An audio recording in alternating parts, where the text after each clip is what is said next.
Le 19 octobre 2024 fut la date de la 3e anniversaire de l'AAP, Association d'animateurs et présentateurs live du Bénin.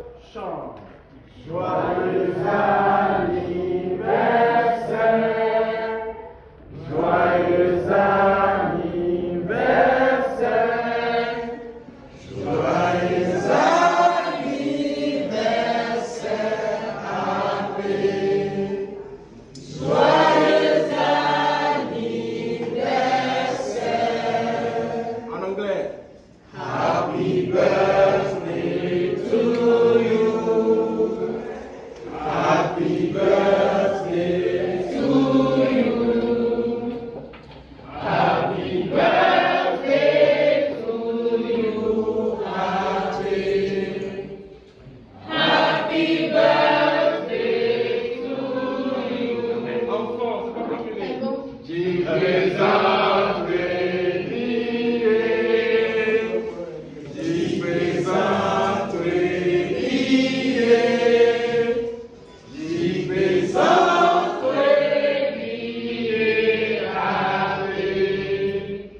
j'y présente autour d'une thématique très captivante, mes échecs inspirants. La dite cérémonie qui a eu lieu à l'École internationale des graphismes orateurs. Jean-Louis Azé, Steve Fassia, Casimir Kokou. Bonsoir à toutes, bonsoir à tous. Je voudrais vous remercier pour votre présence et faire mes références au Baobab, à l'ombre desquels nous nous reposons. Jean-Louis Azé, El Maestro, et Steve Fassia, mon exemple en matière de présentateur télé et caracole à la cible de la présentation télé depuis 40 ans et il restera encore longtemps encore au sommet. Steve Fassia, merci beaucoup. Alors, en pensant cette association il y a 3 ans, dans cette même salle, tout a commencé ici. Vous vous rappelez, c'est dans cette salle que nous avons porté sur les fonds baptismaux, Association des animateurs et présentateurs du Bénin. En y pensant, c'est justement pour combler un vide. Vous remarquerez que aujourd'hui, dans le monde de l'audiovisuel, du journalisme, il y a depuis quelques années la question de spécialisation qui se pose. Les journalistes ont des écoles formelles pour se former, des écoles pour avoir des notions, des formations diplômantes en journalisme, mais on n'a pas eu jusqu'à l'avènement de l'école des médias en matière d'animation, de présentation radio et télé. Et donc c'est pour combler ce vide-là que nous avons créé l'AP pour renforcer les capacités en matière de présentation radio-télé et surtout d'animation live. Pour la plupart des élèves que moi j'ai connus, ils ont commencé par la passion et au tact. Ils l'ont senti et ils ont démarré. Ils n'ont pas eu d'école et ils n'ont pas eu de modèle qui leur ont inoculé le savoir. Et nous, on a l'opportunité d'apprendre auprès d'eux et nous ne devons pas laisser perdurer cette erreur-là. C'est pour ça que nous avons créé l'AAP pour faire bénéficier de ces expériences-là à la jeune génération qui vient après nous. Et ils nous ont accompagnés, je les remercie une fois encore pour ça. Trêve de commentaires, ça fait 3 ans. 3 ans, c'est pas du tout long, mais c'est pas petit non plus. Mes échecs inspirants. Moi, je dis, à mon niveau, il y a 3 mots. Courage, détermination et persévérance. Si vous avez ces 3 mots avec vous, c'est parti. Et moi, j'ai connu 2 échecs.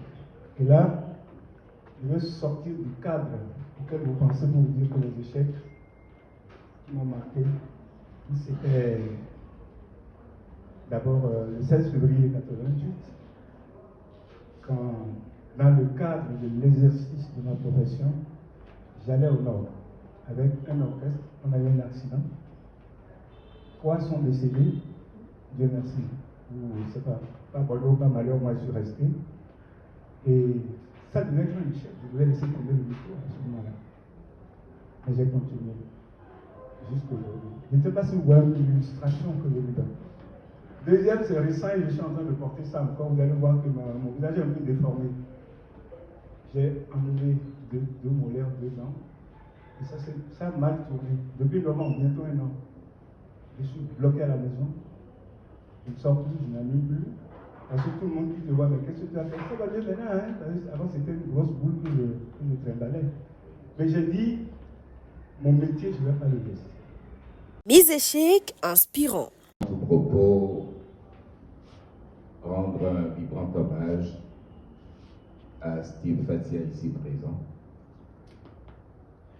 qui, après ma réussite en tant qu'animateur à l'ORTB, parce que l'ORTB avait lancé un concours de recrutement d'animateurs dans le temps.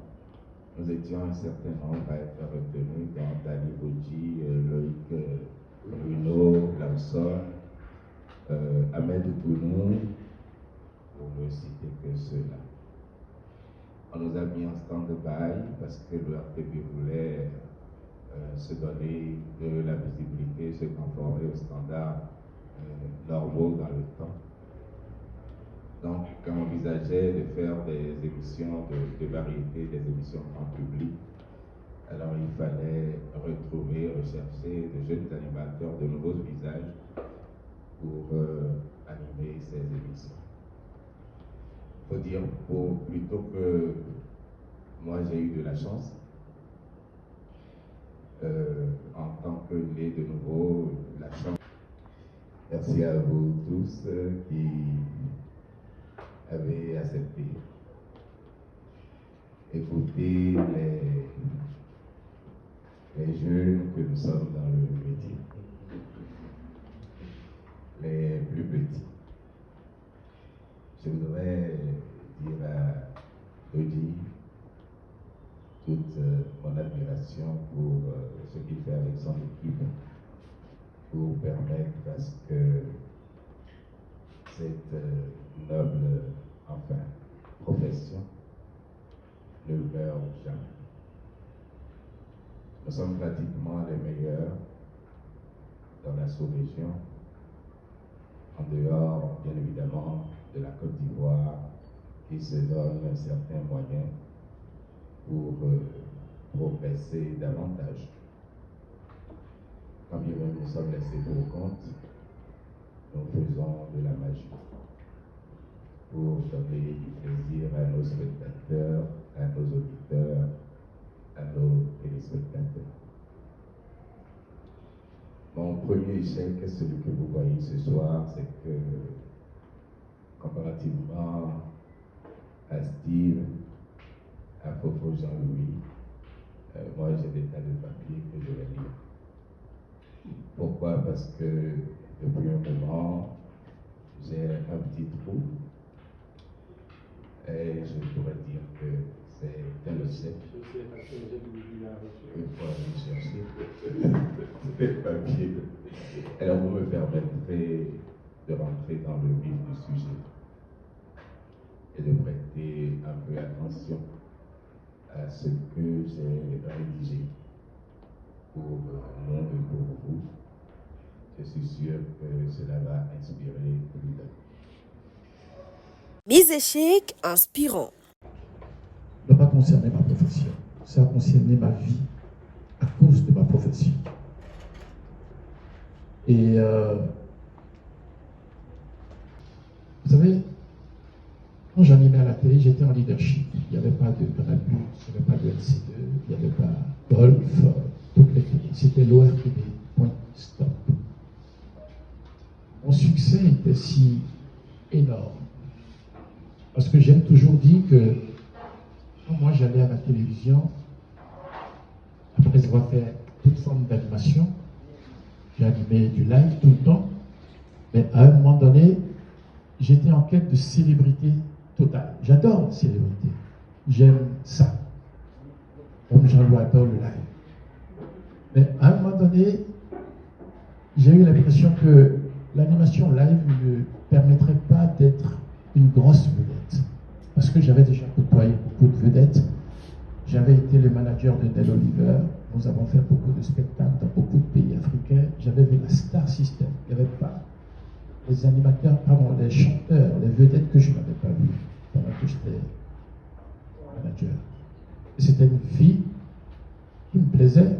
J'ai même l'impression que c'était une vie qui me convenait. Mon objectif était donc de devenir aussi une vedette. Alors, je me suis dit, le seul forum qui pouvait me permettre cela, c'était la télévision. Parce qu'il était plus puissant, la télévision. Il était plus puissant. Et là encore, j'ai dit, c'est bien quelqu'un qui m'a donné l'opportunité de faire ma première émission à la télé.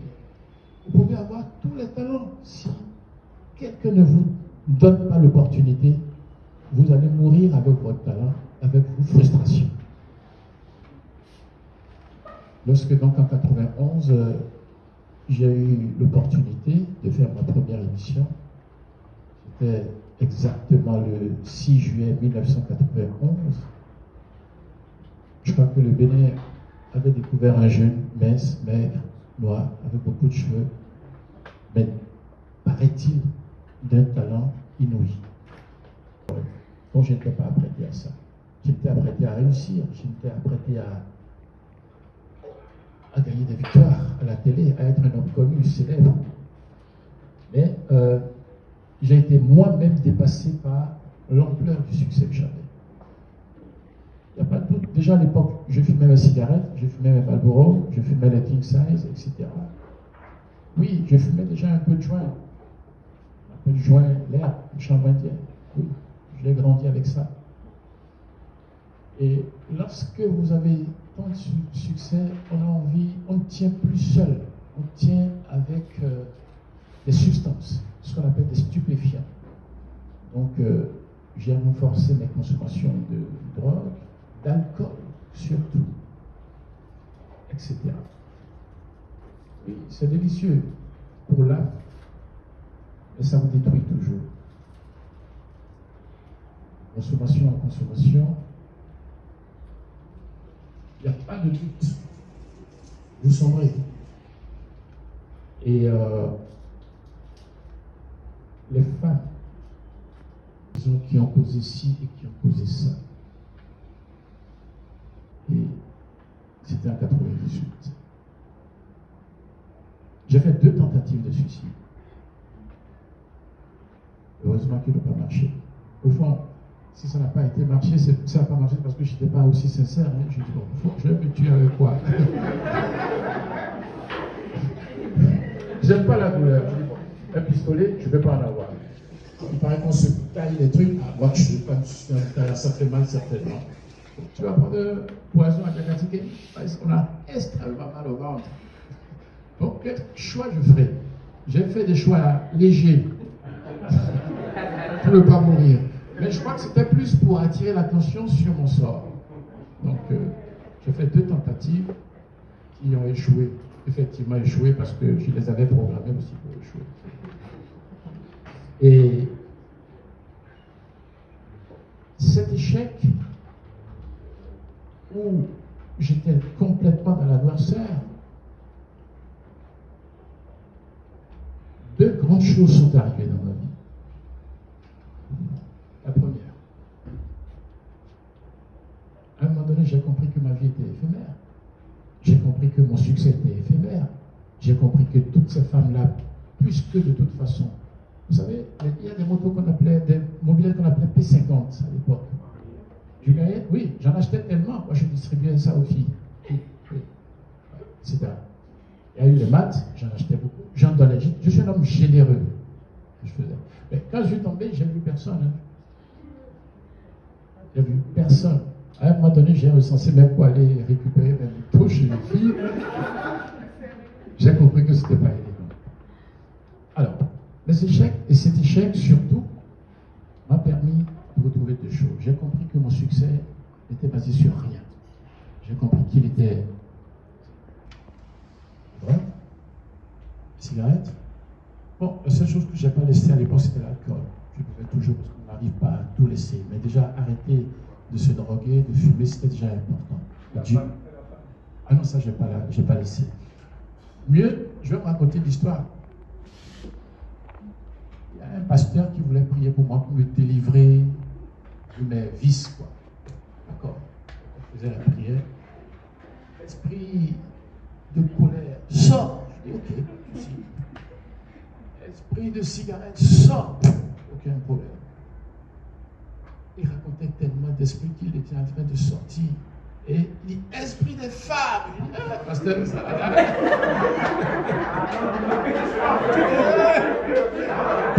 J'ai pris sa main. Il dit, non, il faut laisser cet esprit-là.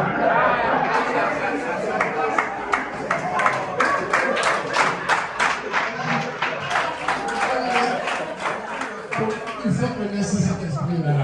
J'aime ça. Donc, c'est une petite anecdote. Ça dit, ce n'est pas une concurrence professionnelle. Ça m'étonne. C'est une nuance très importante. Ceux qui ne m'ont pas aimé, ce n'est pas ceux qui sont dans ma profession. Non. Mes ennemis ne sont pas dans ma profession, puisque ceux qui sont dans ma profession, c'est là où je suis. Et c'est d'autres personnes qui ne vous aiment pas. C'est ce qu'on appelle l'antipathie naturelle. Ils peuvent vous jalouser parce que vous habillez bien. Ils peuvent vous jalouser parce que vous avez du succès. Ils peuvent vous jalouser parce que si, parce que ça. C'est ça la méchanceté et la bénévolerie. J'en ai connu plein et beaucoup. Il y a un monsieur qui a fait quelque chose qui a dit, ce type-là, moi je ne l'aime pas du tout. Il ne fait que sucer ses lèvres. C'est un voyou. C'est un voyou. C'est pour plaire aux filles. Quand vous regardez la vidéo où j'étais avec Jean-Loup, je suçais déjà mes lèvres. C'est un tic que j'ai. Je le fais, c'est ça qui m'inspire. C'est pas pour bluffer les filles. Donc c'est ce qu'on appelle une méchanceté gratuite. Maintenant, moi, Dieu est tellement dans mon affaire que, comme le disent les Ivoiriens, les gens périssent, les gens périssent. Parce que je les confie à Dieu. Je ne règle aucun compte, physiquement et personnellement. C'est Dieu qui combat pour moi. Et Eliot n'est plus là. Il sait de quoi nous parlons. Et toi, Dieu combat pour toi. C'est une parole biblique. Exode 11, verset 11. Aucun combat, je n'ai. Vous le confiez à Dieu, et Dieu règle le problème. Parce qu'on ne peut pas faire de gris-gris pour aller les envoûter. Nous ne connaissons même pas le chemin. Nous ne connaissons qu'un seul chemin. Et Dieu m'a toujours donné la victoire. Donc c'est comme ça que moi je fais face à la jalousie et à la méchanceté des hommes. Mes collègues et mes compères m'ont toujours donné beaucoup d'amour, de considération et d'affection. Ils n'ont jamais été mes concurrents. Ils ont été des amis. C'est les autres qui cherchent à lui. Voilà ce que je peux vous dire.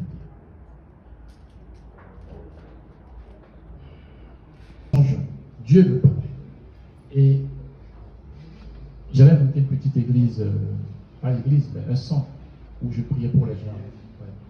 Quand vous pouvez être même handicapé. Quand je pose la main, vous vous retrouvez terminé. Dieu faisait des miracles. À un moment donné, le Seigneur me dit, bon, j'ai suffisamment fait ta formation. Tu vas retourner maintenant à la télé. Je dis, mais Seigneur, ça là, c'est compliqué. On m'a viré, ça fait 5 ans. J'ai fait traverser le désert. Et puis j'étais même vendeur de bois. Madrier. J'allais à Manigri, Ketou, Basila, je mettais ça dans les camions, je venais livrer aux gens à Cotonou, partout, à Cochadra. Le Seigneur me dit, bon, maintenant tu vas repartir parce que tu es prêt. Je t'écoute, Seigneur. Bon, voilà. Tu fais ci, tu fais ça, tu rencontres telle personne à la télé, tu dis telle chose. J'ai respecté. Et j'ai été voir le DG de la télé, de l'ORTB. Il était heureux de me voir. Tout ça est mentionné dans un documentaire que Yachinois a réalisé. Il était content. Il dit, Steve, ça fait près de 5 ans. Tu es devenu pasteur. Je dis non, je suis devenu preneur. Alors, moi, je suis nouvellement nommé DG. J'ai besoin quand même des hommes comme toi. Tu me proposes quelque chose, non? Je dis, ah, ça, il est mort. Et c'est là que je lui ai proposé une émission qui s'appelle Week-end Matin. J'ai dit, mais Entre-temps, Dieu avait mis sur mon chemin Inès, parce que, au fond, Christian Maïli était un ami à moi, le patron de LC2. Donc, j'étais allé le voir à LC2, parce que je voulais discuter avec lui. Et je descendais quand j'ai vu la jeune demoiselle. On m'a demandé de la déposer à Au-Pied parce qu'elle était dans une chorale. Et je l'ai déposée le jour-là. C'était il y a 25 ans aujourd'hui, et depuis on ne s'est plus quitté. Moi, l'échec.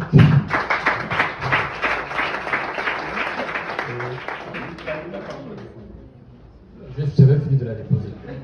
L'échec m'a permis de faire toutes ces rencontres-là. Et même pourquoi j'ai épousé Inès. Vous savez, moi, ma vie avec les femmes a été tellement, je veux dire, colorée que. Elle m'a dit une seule phrase. Elle me dit, mais si tu m'épouses, je te rendrai heureux. Moi, je n'ai jamais entendu quelque chose de si beau.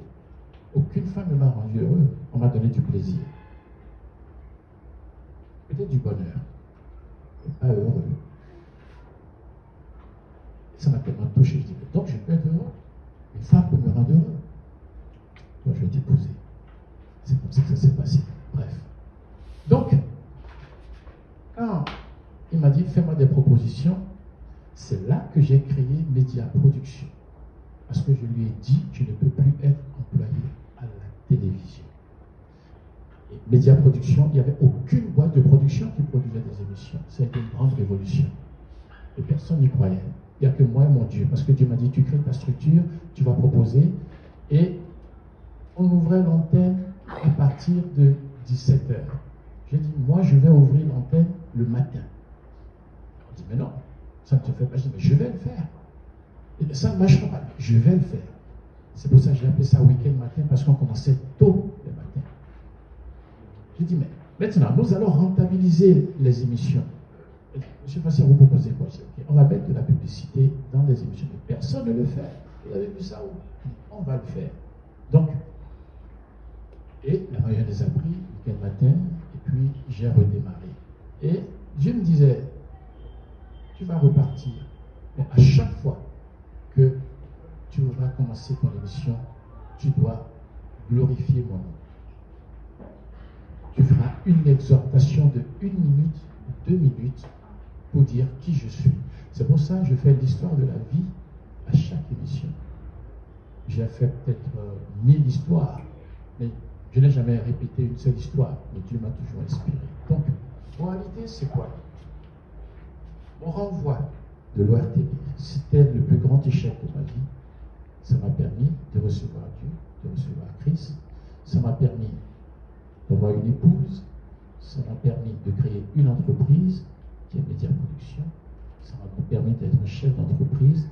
Ça m'a permis de discipliner ma vie. Ça m'a permis de donner plus de sens à ma vie. C'est grâce à ça. J'ai des enfants. J'ai une vue plus noble des choses de la vie. J'ai plus de mesure dans l'approche des choses de la vie. Je ne peux pas dire que je sois saint, c'est faux. J'ai toujours quelques bribes qui restent en vous et qui vous collent à la peau. Voilà un peu ce que mon échec m'a donné. Maintenant, d'autres petits échecs, ça continue. Les poubas, c'est des échecs aussi. Les pots de banane, c'est des échecs aussi. Mais Dieu a toujours permis que je me relève, moi, toujours de tous les coups bas qu'on me fait. Et c'est pour ça, quand vous êtes en Christ et que c'est Dieu qui vous établit, quel que soit ce qui se passera, il y aura toujours un moyen pour vous relever. Voilà.